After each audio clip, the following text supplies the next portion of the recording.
Welcome to Jobbed Out. The wrestling editorial reminds you that there isn't a damn person on the planet who saw this year coming. So much for 2020 vision. So, Jesus, man. If you've been wondering why I haven't talked about this on Thursday, or Friday, or Saturday, or Sunday, the easy answer is the wrestling world waited until I had to go back to work before it went crazy. The real answer is, god damn, have you seen how much has gone down? The whole mask ban, the positive COVID test, that wasn't even a week ago. Since then, probably the least important thing that's happened has been The Undertaker retiring. I've been struggling to figure out how to approach this cluster. There's just so much going on about so many people and more info being added over the day. Implications for some are gigantic, way bigger than just one single person's job. So I'm gonna have to split this up so I can include as much critical information as I possibly can, because otherwise I can't fit any of it into a 7-minute video. Now I'm assuming since it was a few years ago you remember the hashtag #MeToo and the Time's Up movements. Originally bringing to light the shitty actions of Harvey Weinstein and ultimately exposing a ton of misconduct all over Hollywood. Well, in 2020, wrestling, a business loaded with bullying, politicking, twisted work practices, and shady backroom dealings, is finally starting to catch up. In 2020, hashtag speaking out has begun. While the backdrop has primarily been the UK wrestling scene, stories are popping up from all over the industry. Some are being denied vehemently, some acknowledged as, well, I used to be awful, but I'm trying to be better now. Some of the accused have just lawyered up and others straight up lost their jobs. This one begins with David Starr, the final world champion from Defiance, the former What Culture Pro Wrestling. Starr has been building quite the reputation for himself, especially in the UK, working for Rev Pro, Progress, and Over the Top, where he was their world champion until he was stripped of the title last week. But why? Jesus Christ. Believe me when I say you are not ready for this. Enter Tori, ex-girlfriend of David Starr. After voicing her opinion on comedian Chris D'Elia, who had been accused of sexual misconduct by 5 women, Tori began to tell her story.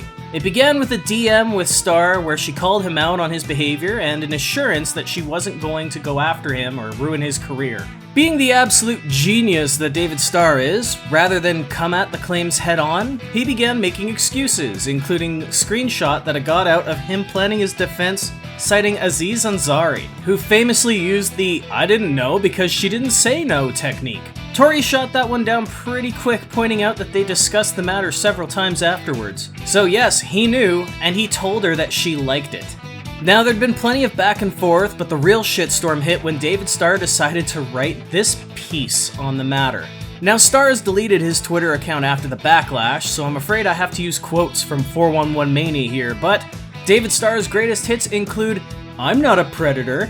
I've accepted my wrongs, and whatever those consequences are, no excuses." Remember that line, as well as this one. "No matter what I say, I'm the bad guy. No pity party." Because here it comes, folks. In that same piece, David also brought us, "I didn't do what Victoria was accusing me of.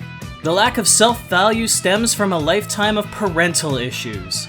That doesn't mean my partners have been perfect or that I haven't been on the receiving end of abuse." Yeah, great job on that no pity party there, bud. But it gets worse. I started looking into the subject of gray rape. Now, for those not in the know, gray rape is the defense that a rapist doesn't know it's non-consensual unless the partner explicitly says it's non-consensual. It's usually used in cases where the victim is unconscious or unable to speak or get away. Anyway, continuing on, Starr was quoted as saying, "At no point did I think that something was non-consensual, but that doesn't mean it was consensual.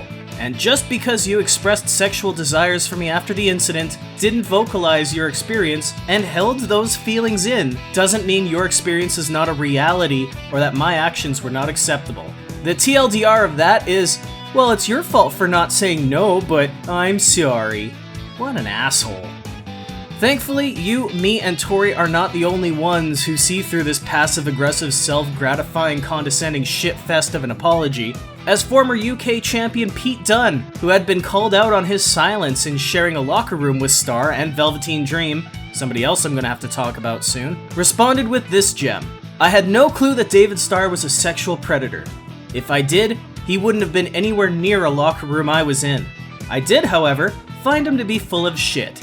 Dunn has been working overtime, both in calling out Starr, as well as a dozen or so other UK wrestlers who've been exposed for misconduct over the last few days, and has been doing some serious damage control in the name of British pro wrestling in hopes that fans don't abandon the business in the wake of all this.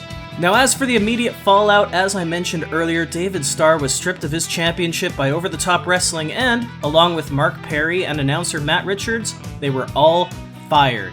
After more info came into light, Progress also joined in, suspending Jordan Devlin, Scotty Davis, and Travis Banks, all of which are currently under WWE contracts with NXT UK. Sadly, we're only scratching the surface here.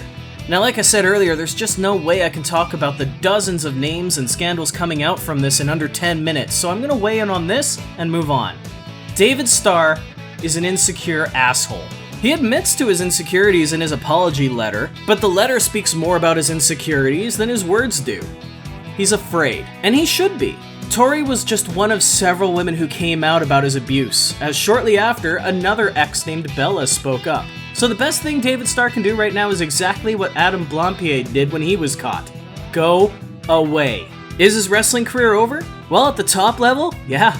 But there's always going to be some little shitty indie fed who's booking the likes of James Ellsworth, who himself was caught soliciting a minor, because it gets them attention. This isn't a case of, is it speculation? Is he innocent or guilty? Are the accusations valid? Because David Starr admitted to it, he just doesn't think what he did was wrong. Which, I gotta tell you, is so much worse. How can you grow if you have no remorse, if you're convinced that there's nothing to be remorseful about? So I'll tell you this. I'm not gonna miss this guy. David Starr is just one in a long list of people who have no business being around other human beings, let alone in this industry. And until he can actually and fully, not half-heartedly, realize his actions and make a vested effort in making the world better, then he hasn't even started, man. Because those people that he victimized can't ever have their time and emotions back. Now the good news is I'm pretty sure I'm never gonna have to talk about David Starr again. The bad news is this is only the beginning. Hashtag speaking out is growing huge right now, and there are many, many more issues to talk about, so I'm just gonna ask, what do you think? Was David Starr's apology enough? Or is he scrambling to protect himself when the people that he hurt can't? Do you have any memories of David Starr as a wrestler, and do you think he's worth missing? Let me know in the comments, and be sure to subscribe for more videos because I want you to be in the conversation too. For now though, I better get my shoulders off the mat, so thank you for tuning in to Jobbed Out. I'll catch you next time.